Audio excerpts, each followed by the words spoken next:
साथ हैं वैदिक संस्कृति के अध्येता डॉक्टर अरुण कुमार जायसवाल जी। नमस्कार। नमस्कार। श्रीमद् भगवद गीता के 9वें अध्याय का 8वां श्लोक।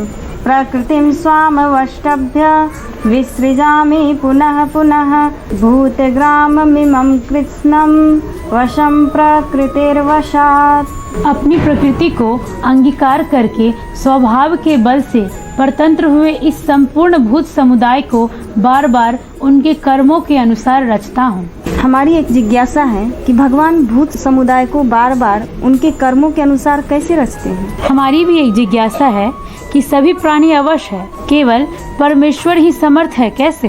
भगवान इस श्लोक में कहते हैं, अपनी प्रकृति को जागृत करके मैं बार बार इस प्राणी समुदाय को प्रकट करता हूँ जो प्रकृति के स्वभाव के अधीन है, असहाय है, अवशम।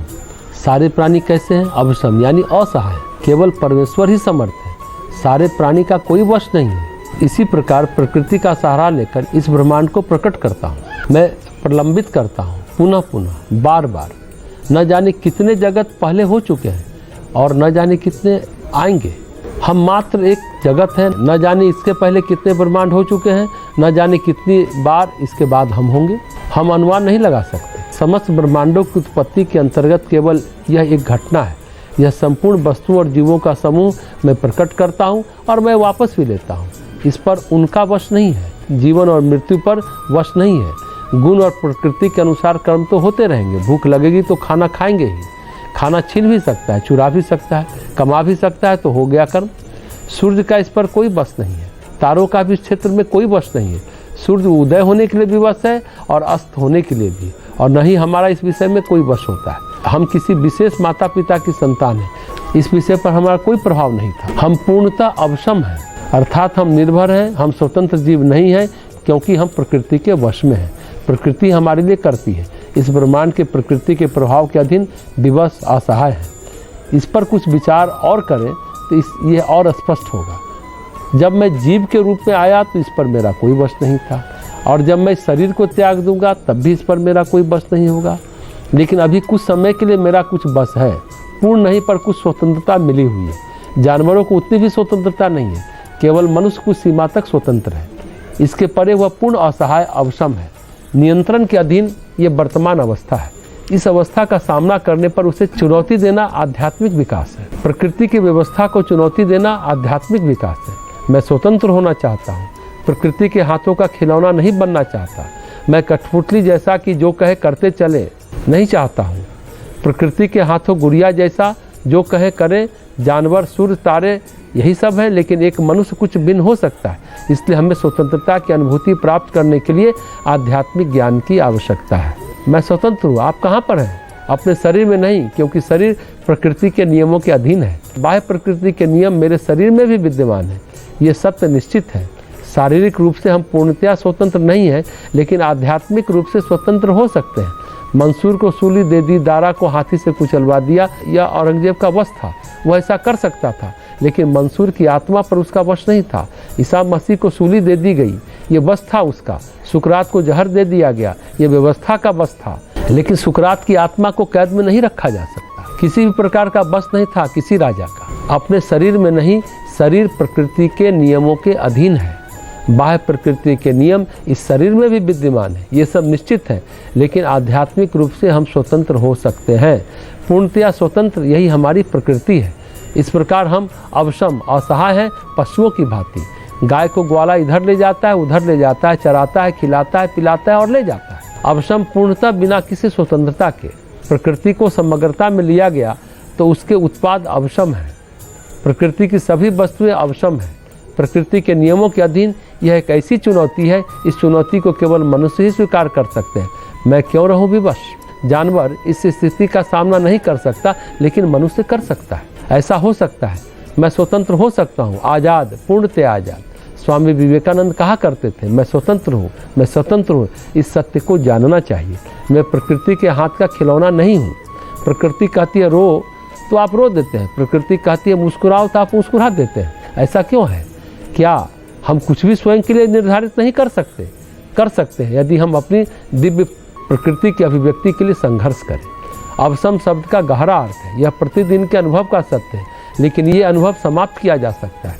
हम इस माया से छुटकारा पा सकते हैं, तब हम स्वतंत्र हो सकते हैं। भगवान कहते हैं कोई भी अपनी माया से मुक्त हो सकता है और अपनी सत्य की प्रकृति को जान सकता है, उस असीम वास्तविकता के साथ संबंधित हो सकता है जो कि माया से परे है। और हमारी वास्तविक संबद्धता उस वास्तविकता के साथ है, न कि माया के। जगत के साथ यदि हम निरंतर परमेश्वर का अनुभव करें, परमेश्वर की कृपा का आवाहन करें, परमेश्वर की करुणा का आवाहन करें, तो फिर जीवन के नियम, कर्म के नियम से पार जाया जा सकता है। अहंकार प्रकृति के बस में होने से होता है, प्रकृति के पार होने पर अहंकार नहीं होता।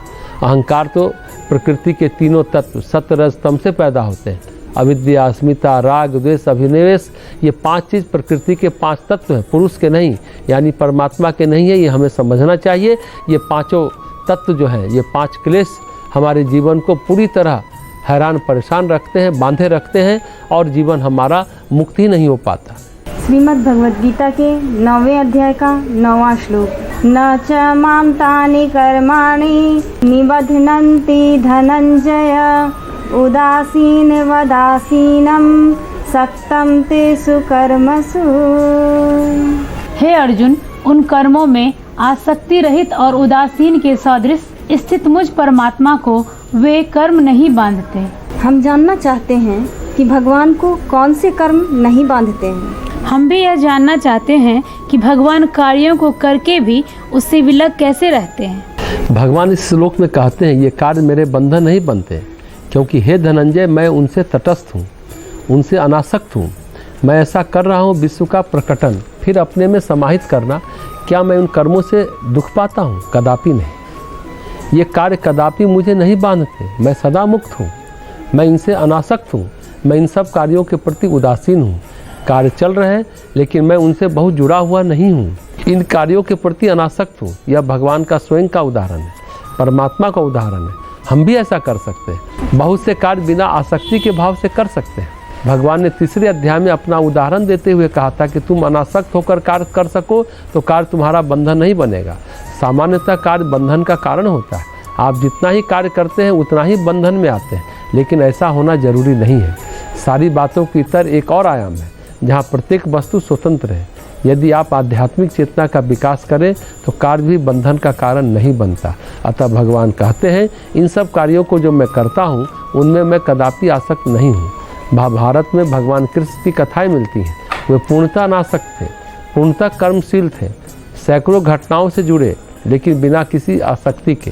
वे पूर्णतया स्वतंत्र थे, यहाँ तक कि वे अपने लोगों यानी यादवों के प्रति भी अनासक्त थे। यादव जब सत्ता मत के कारण बहुत अंधे और दुष्ट हो गए थे तो भगवान ने कहा ये संसार को नष्ट कर देंगे। इसलिए उन्होंने स्वयं अपनी आंखों के सामने यादव इतिहास के अंतिम अध्याय में पूरी यादव जाति को परस्पर हत्याओं द्वारा नष्ट होते देखा। इस प्रकार उनमें पूर्ण अनासक्ति का भाव था।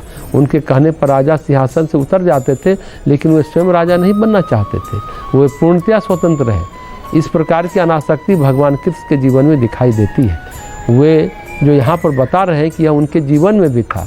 यदि परमात्मा की यह प्रकृति है तो आप और मैं कुछ भी प्रयास के द्वारा उस प्रकृति के हो सकते हैं, उदासीन हो सकते हैं।